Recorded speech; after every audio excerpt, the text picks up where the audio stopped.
What's up, guys? Average Kiwi Guy here. How y'all doing? So, back again, episode 2. And things stepped up this time. We got some meetings. Going. I loved it. Mean right hook. And we know why that episode had that name. Basically, this one is like... we have pairs now. You know? We have pairs meeting each other.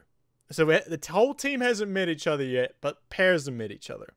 So we got kind of the pairs that we knew meet each other pretty early on. We got Matt meeting Jessica Jones, and we got Luke meeting Danny.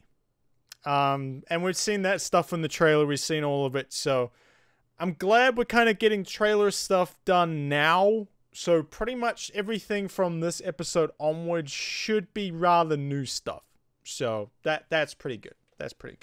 I like it. I think that way it's all new and we don't know what's kind of gonna happen. So that's good.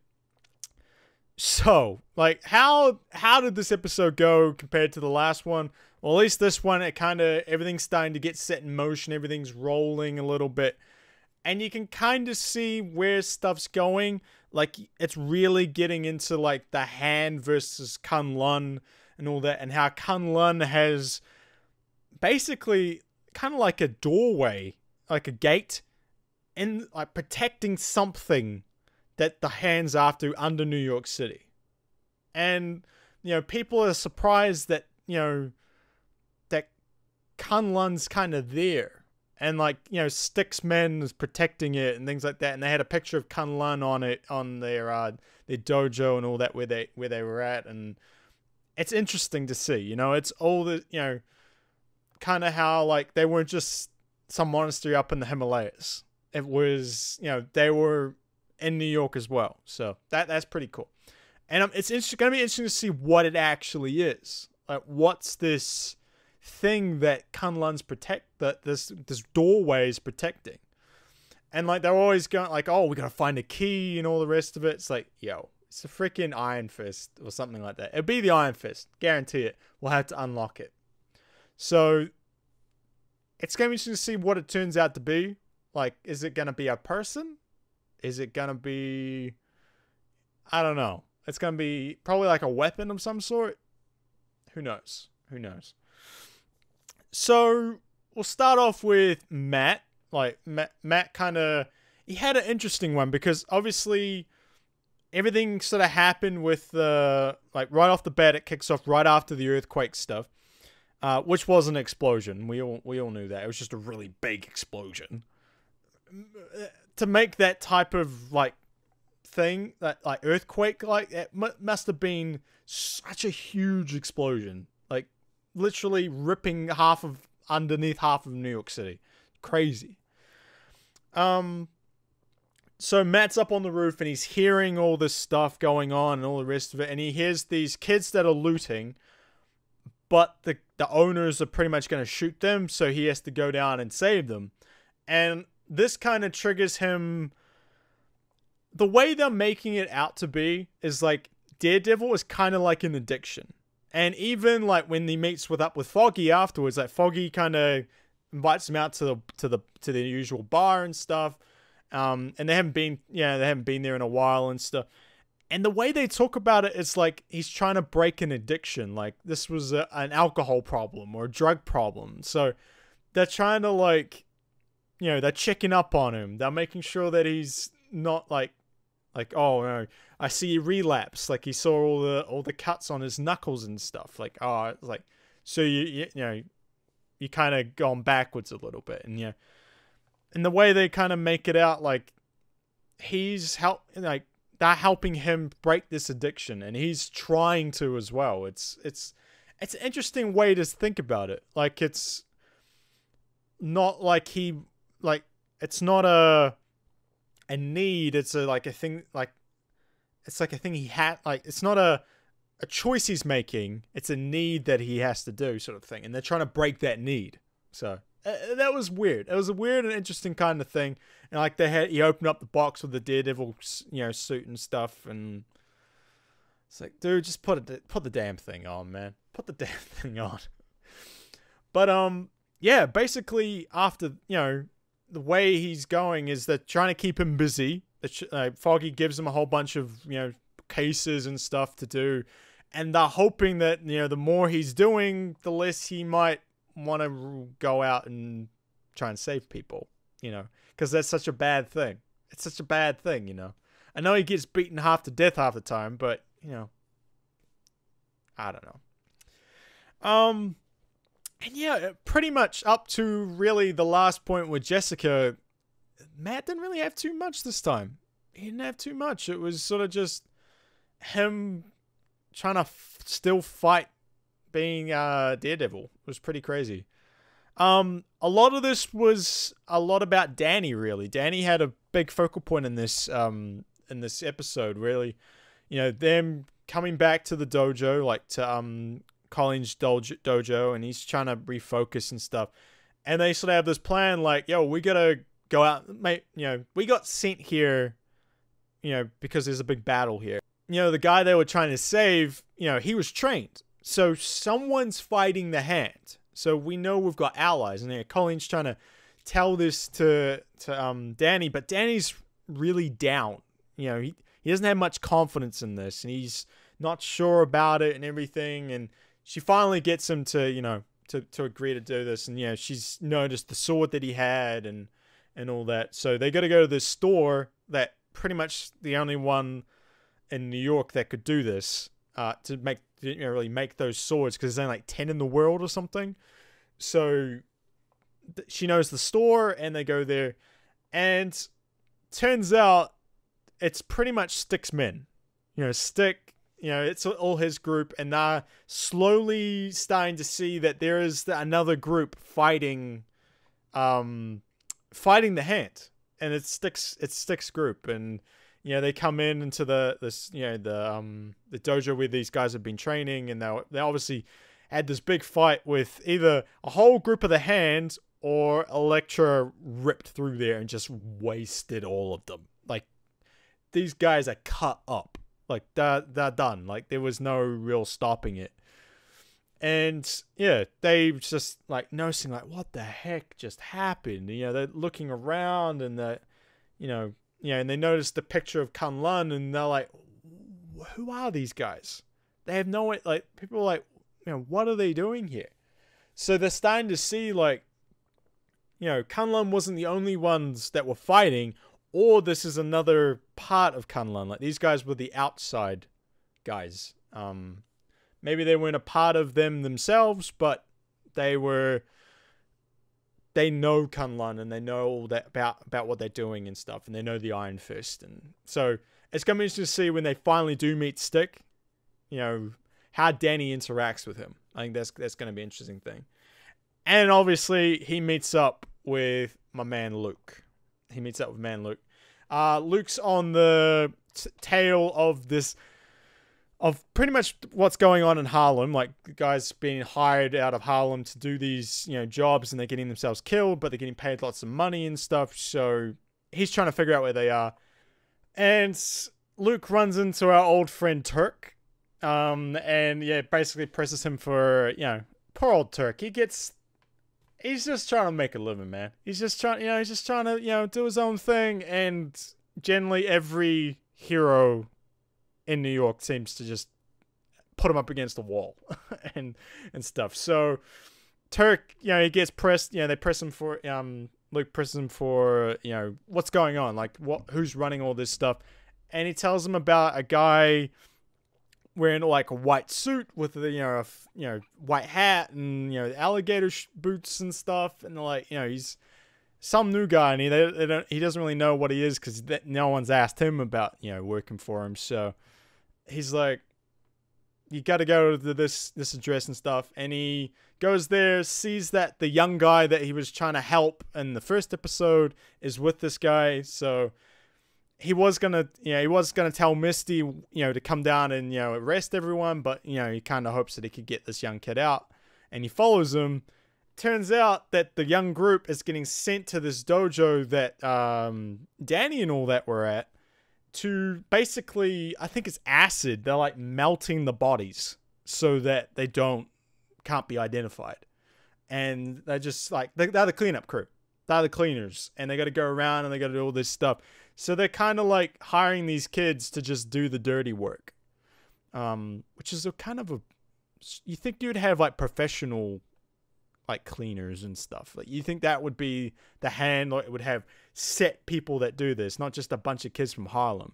But I guess they're expendable, so. And yeah, that's where we have basically this weird battle between Danny and Luke.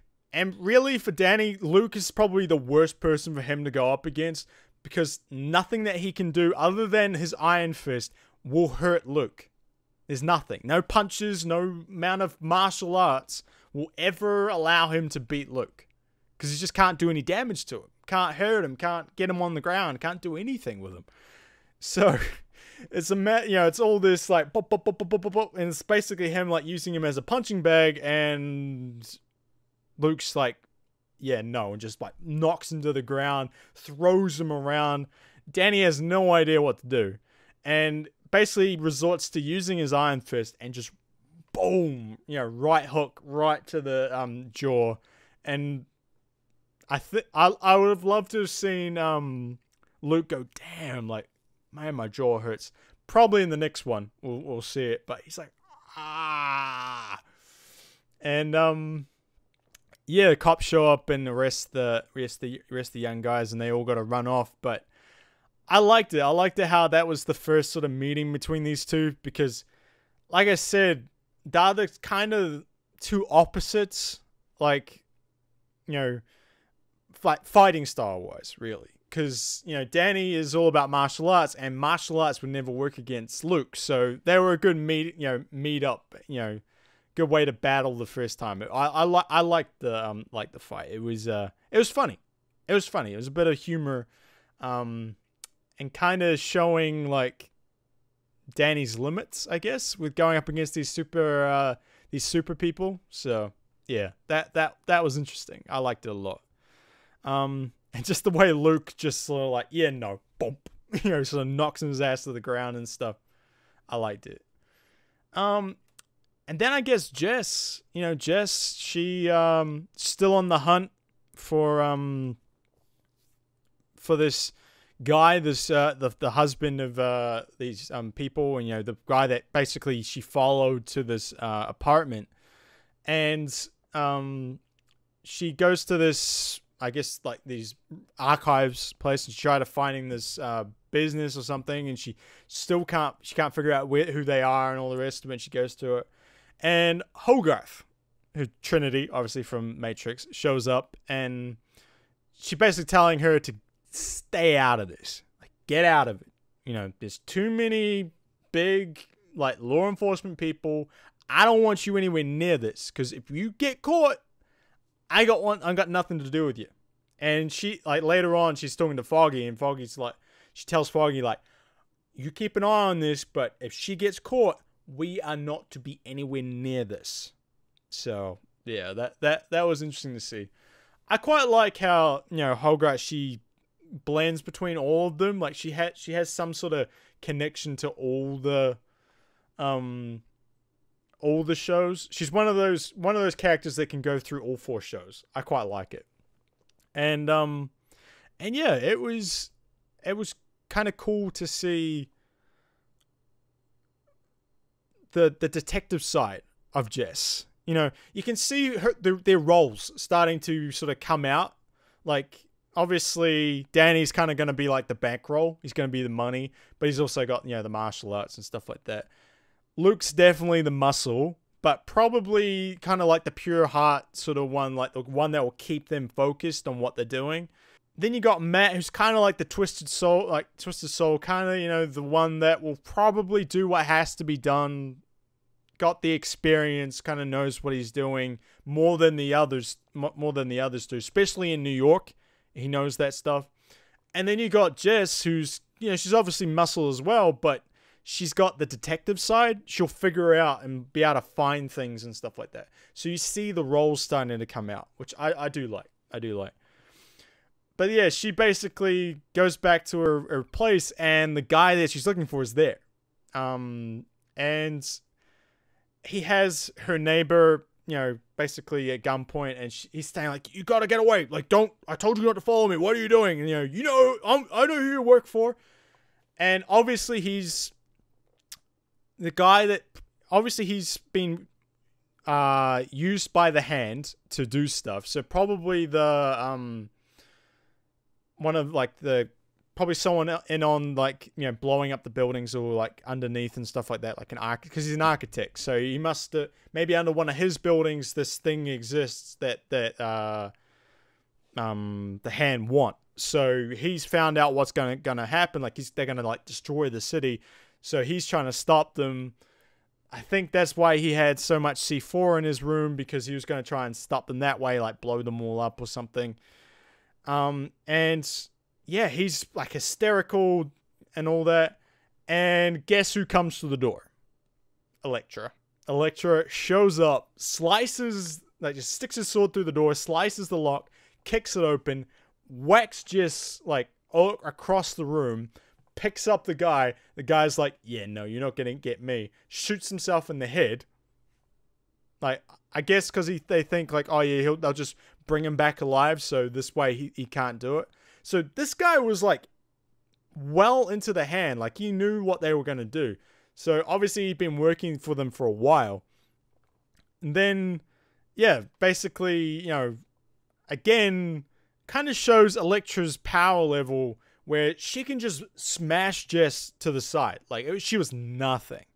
So clearly it's going to take more than, one of the defenders to go up against Elektra, which is pretty cool. I like how they're steadily showing Elektra's power, like where she's going to go, and how they'll have to fight her. So yeah, it was kind of cool to see, Elektra, how she interacted with Jess.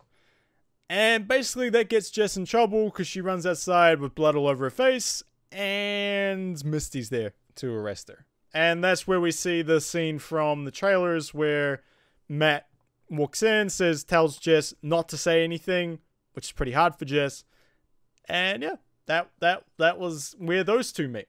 So yeah, we're starting to see them come together. I think the next episode we're going to see all four come together, I'd imagine. Probably they'll work in pairs for now and eventually come and they'll be the team. But it's pretty cool. It's cool to see. Alexandra seems very interesting. She's definitely someone who's lived for a very long time. Definitely lived for a very long time. Like the way she's talking about music and stuff like that. Like, she's, talking about like Beethoven and, some other guy. I never caught his name. I'm not a classical music guy. And how like, he just wanted to, to prove that he could do it. And, he was so funny like that. She definitely has lived for a long time. She's one of those, she's somewhat like an immortal, but clearly she's choosing probably to die at this point. And yeah, and then her sort of interacting with Stick. So she knows Stick. She definitely knows Stick quite a lot. It's gonna be interesting to see like how the plan unfolds and like what they're actually up to and what's behind this gateway, and it's getting interesting. It's getting very interesting. I'm liking how it's building. I'm liking how this series is building. For an episode, I think it was pretty good. It stepped it up from the next one. So, like, that's always a good thing. Like, you always wanted to, just keep stepping it up. Because with only an 8-episode season, they're going to have to kind of always step it up in each episode. Keep upping the ante. And then, final couple episodes, just hammer it home and really nail it so that we come back for the next one. Whenever they do it. I'm enjoying it. I'm enjoying it. I really am. It's got that. It's got that kind of Daredevil feel to it. You know how like each one of these shows had its own feel. For me, like like Iron Fist felt like a kung fu movie. This one's definitely got that kind of dark, kind of mysterious Daredevil type feel. that they kind of nailed in the first one. So I think they stuck with what feels right. They definitely, like, they're trying, when they focus on each hero, they've tried to give the feel from their own shows to come over and give that sort of feel for them in their individual moments. But when it goes to the wider with all of them, they tend to go with more the Daredevil side. So I'm liking it. I think it's going well. So hopefully the intrigue pays off in the next few, and yeah, I think it's going to be good. But yeah. Alright guys, next episode will be up as soon as I watch it and get all this edited. And yeah. Alright guys, I'll catch you later. Peace. Bye.